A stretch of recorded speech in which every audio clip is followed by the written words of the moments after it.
Le fait que vous êtes parfaitement orthodoxe et correct dans votre doctrine n'est pas une preuve que vous êtes une personne faisant partie du peuple libre du Seigneur, jouissant de ce bien-être et de cette abondance du Seigneur. Vous pouvez aller ça et là avec ce lourd carcan d'orthodoxie autour du cou et ne pas être du tout heureux dans votre christianisme, craignant de violer quelques principes, quelques vérités. Vous pourrez être une personne très misérable tout en étant dans une absolue orthodoxie, exactitude d'enseignement et de doctrine. Non, malgré le fait que la doctrine doit être exacte et que nous devons nous trouver dans la vérité. Il y a ce facteur supplémentaire qui signifie que vous et moi, nous sommes le peuple libéré de Dieu. Nous jouissons de la liberté de l'esprit et de la vie de l'esprit. Ainsi, cette muraille représente ou parle d'un rempart contre la crainte. Toute muraille de ville signifie cela. C'est là la raison de son existence. Si elle mérite ce nom.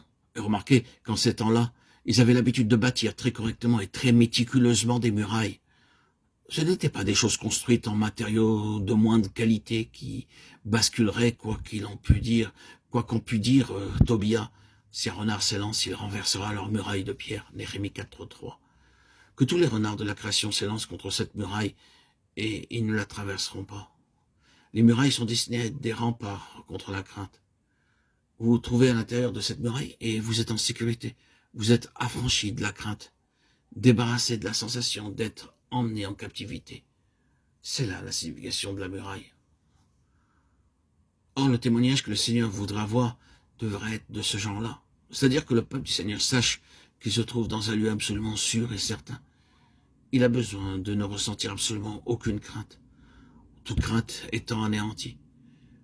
Il ne se trouve plus sous l'esclavage de la crainte. Il a été glorieusement délivré.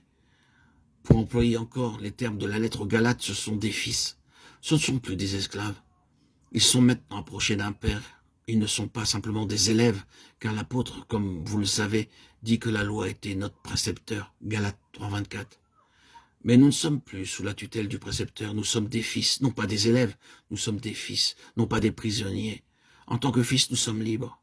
La muraille donc parle de sûreté, de sécurité, de délivrance, de l'esclavage, de la crainte. Oh, puisse le Seigneur avoir un peuple comme cela.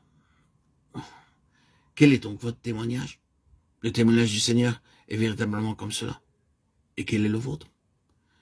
Vivez-vous dans la servitude, celle du Nouveau Testament, l'esclavage de la crainte? Vivez-vous chaque jour dans la crainte de commettre une erreur, sous la menace du gros bâton, même le bâton de votre propre conscience? Êtes-vous dans la crainte avec un visage misérable à cause de cette terrible tyrannie? Ce n'est pas la volonté du Seigneur à notre égard. Le Seigneur désire que son peuple soit complètement délivré de la crainte. Car vous n'avez pas reçu un esprit de servitude pour être encore dans la crainte, mais vous avez reçu un esprit d'adoption par lequel nous crions « Abba, Père ». Romains 8:15.